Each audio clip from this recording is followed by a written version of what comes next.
नमस्कार दोस्तों, मैं करण सिंह धनखड़ और मेरे साथ हैं डॉक्टर मुकेश राठी जी, डॉक्टर मुकेश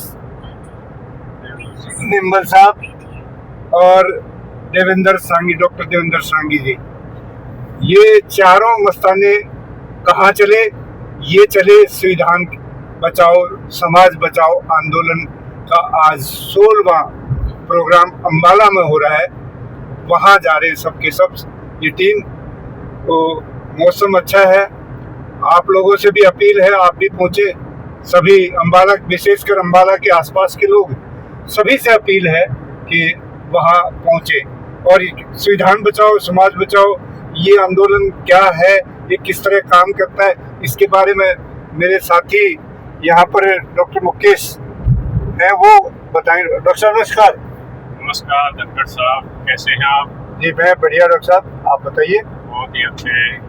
हाँ जी सर। डॉक्टर साहब आप चले आज अम्बाला, हाँ जी हाँ जी। तो क्यों जा रहे हैं अम्बाला? अम्बाला इसलिए जा रहे हैं सर कि जो आज का जो राजनीतिक पहलू है वो बड़ा ही अलग रूप ले चुका है। तो राजनीति को एक इस रूप में देखा जाता था कि यहाँ पर कोई बड़े बड़े राजघरानों से आएंगे लोग और वो देश को या किसी भी राज्य को चलाएंगे। ये जो हमारे सम्मेलन चल रहे हैं ये प्रबुद्ध लोगों के, इंटेलेक्चुअल लोग इसमें शामिल हो रहे हैं और हम आगे चलकर हरियाणा को एक अच्छी राजनीतिक विकल्प देने की तैयारी में है। इसलिए सभी साथी जो है हमारे बहुत ही शानदार पढ़े लिखे, इंटेलेक्चुअल, बिजनेसमैन, एडवोकेट, हर क्षेत्र से हमारे साथ जुड़ रहे हैं। और हम चाहते हैं कि पूरे हरियाणा ही नहीं पूरे देश के अंदर एक अच्छे लोगों का राजनीति में आना बहुत जरूरी है। बहुत बढ़िया डॉक्टर साहब, धन्यवाद आपका। डॉक्टर देवेंद्र सांगी जी हैं। डॉक्टर साहब आपको क्या कहना है इस मामले में? देखिए, मेरा अपना मानना है कि जो आज के दिन का राजनीतिक परिदृश्य है, मुख्य धारा की जो राजनीति है वो विफल हो चुकी है। वो विफल इसलिए हुई है कि जो पीढ़ी दर पीढ़ी राजनीति चलती आई है ना, उन्होंने अपने परिवार को पालने का काम किया है। और न केवल कांग्रेस, न केवल अन्य पार्टियां जो मुख्य धारा की पार्टी थी और पारिवारिक पार्टियां थी, वो क्या नाम है कहीं विफल नजर आ रही है। और अगर इसके अंदर वर्तमान में जो रूलिंग पार्टी है उसकी भी बात की जाए, उसके अंदर कहते हैं कि परिवारवाद नहीं है, लेकिन उनका जो परिवारवाद है वो एक अलग तरीके का परिवारवाद है। वो परिवारवाद आपको सामान्य तौर पर दिखाई नहीं देगा। वो परिवारवाद क्या है?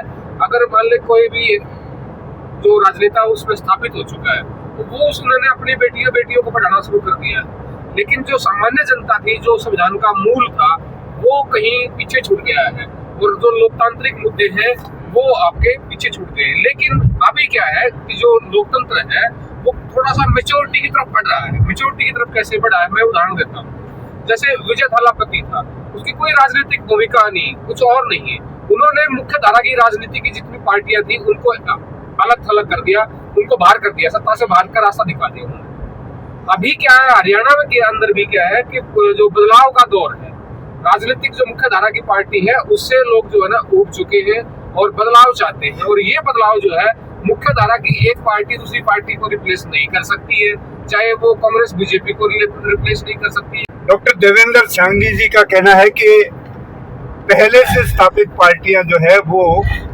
इस व्यवस्था को बदल नहीं सकती क्योंकि हमाम में सब नंगे हैं। मेरे साथ इस संगठन के युवा जो सह संयोजक हैं मुकेश राठी जी। राठी साहब, वैसे अभी डिस्टर्ब करूंगा आपको, आप ड्राइव कर रहे थे। धनखड़ साहब नमस्कार। और सबसे पहले आपके सभी दर्शकों को सयादर जय भीम, जय छोटू राम, जय संविधान, जय भारत, नमो बुद्धाय, जय संविधान, जय विज्ञान। और मैं डॉक्टर निम्बल साहब की भी आपने बात सुनी होगी और डॉक्टर साहब देवेंद्र सांगी की बात आपने सुनी होगी, और मेरा भी उसी पे सारा विचार है। और वही हमारी विचारधारा है कि हमारी जो राजनीतिक जो बिल्कुल शक्तियां हैं बिल्कुल धराशायी हो चुकी हैं। तंत्र को खतरा है, संविधान को खतरा है, जिससे बहुत अच्छे तरीके से ये देश आज़ादी के बाद इस संविधान से चलता है। उस संविधान के ऊपर डेली के डेली रोज नए कुठाराघात होते हैं रोज उड़े मरोड़ा जाता है। कोई भी राजनीतिक दल, सामाजिक दल या कोई भी इनसे खुश नहीं है। और ये धनखड़ साहब, मैं एक चीज बता दूं, मैं लोगों से मिलता हूँ और काफी लोगों से मिलता हूँ, और काफी लोगों से मिलने के बाद मैं आपको बिल्कुल एक सच्चाई का रूबरू करा देना चाहता हूँ आपको कि मेरे को कोई भी आदमी, अगर मैं 200 आदमियों से मिला, 500 आदमियों से मिला, तो 500 आदमियों में से कोई मेरे ख्याल में 1 या 2 आदमी ऐसा मिला होगा जो वो भी अंधभक्त होगा, जो इस गवर्नमेंट को मतलब सपोर्ट कर रहा है। बाकी 400-500 आदमी में से 498 आदमी इस पार्टी से नाराज मिले हैं। पास ना तो सैन्य शक्ति है, ना कोई वैसी ताकत है, ना इनके पास कोई मतलब संगठन ऐसे हैं। एक आरएसएस इनका संगठन है जो आज तक रजिस्टर्ड नहीं है, उनके नाम पे कोई वो नहीं है, और वही देश को चला रहे हैं। तो जो धनखड़ साहब, बड़ा दुख है। और उसी चीज को जो संवैधानिक तरीके को ये बदलना चाह रहे, जिससे देश चलता है, उस विधान के साथ कुठाराघात ना हो। तो आज 16वें प्रबुद्ध सम्मेलन को हम गवाह बनने जा रहे हैं। 15 सम्मेलन हमने सक्सेसफुल कर लिए हैं। उस सम्मेलन में हम संविधान पे चोट पहुंचाने वाली सरकार को बिल्कुल हम नकारा कर देंगे, और आने वाले टाइम पे डॉक्टर अनिल रंगा के नेतृत्व में समाज बचाओ संविधान बचाओ एक पार्टी का गठन करेगी।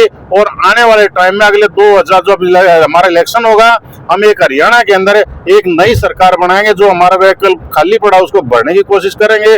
और ये अनिल रंगा के नेतृत्व में डॉक्टर नंबल साहब हैं, डॉक्टर देवेंद्र सांगी है और धनखड़ साहब है, आप जैसे प्रबुद्ध लोगों की उसमें सरकार बनेगी और हरियाणा का भला होगा। इसी के साथ संविधान बचाओ तरफ से आपको नमो बुद्धाय, जय भीम, जय छोटू राम, जय संविधान, जय विज्ञान। मुकेश राठी जी का दावा है कि आने वाले समय में एक नई पार्टी का गठन होगा, क्योंकि पुरानी व्यवस्था, पुरानी पार्टियां जो चल रही है वो उसी ढर्रे पर चल रही है। नई व्यवस्था कायम होगी, और इनका दावा है कि डॉक्टर अनिल रंगा के नेतृत्व में हरियाणा में बदलाव होगा। और एक चीज जो मुकेश जी ने बोली वो ये कि देश में कोई हिसाब किताब नहीं चल रहा। अगर पीएम केयर की बात करें तो कोई उसका हिसाब किताब नहीं है। अगर बात करें आरएसएस की, उनका कोई बही खाता ही नहीं है। एक और तकलीफ सामने आई कि संविधान को खतरा है, बिल्कुल संविधान को खतरा है। आज ही की एक खबर है कि हांसी के डीसी ने ये कहा है कि सरकारी स्कूलों में किसी भी बाहरी आदमी का प्रवेश बंद है, कोई बाहरी आदमी नहीं जा सकता। जब मान लिया मैं पत्रकार हूँ और मैं मदीना गांव से रोहतक से हूँ, तो मैं हांसी के किसी सरकारी स्कूल में नहीं जा सकता क्योंकि मैं बाहरी हूँ। और ये कानून कब पास हुआ? विधानसभा में पास हुआ, लोकसभा में हुआ, राज्यसभा में हुआ। ये कहाँ कानून पास हुआ? या ये हांसी के डीसी साहब के घर पर कानून पास हुआ? ये डीसी जो है अब क्या कानून बनाने का काम भी यही करते हैं? ये बात बिल्कुल सही कह रहे हैं मुकेश राठी जी कि संविधान को खतरा है। खतरा तो है दोस्तों, इसलिए एकजुट हो जाओ, संविधान बचाओ, देश बचाओ। जय हिंद।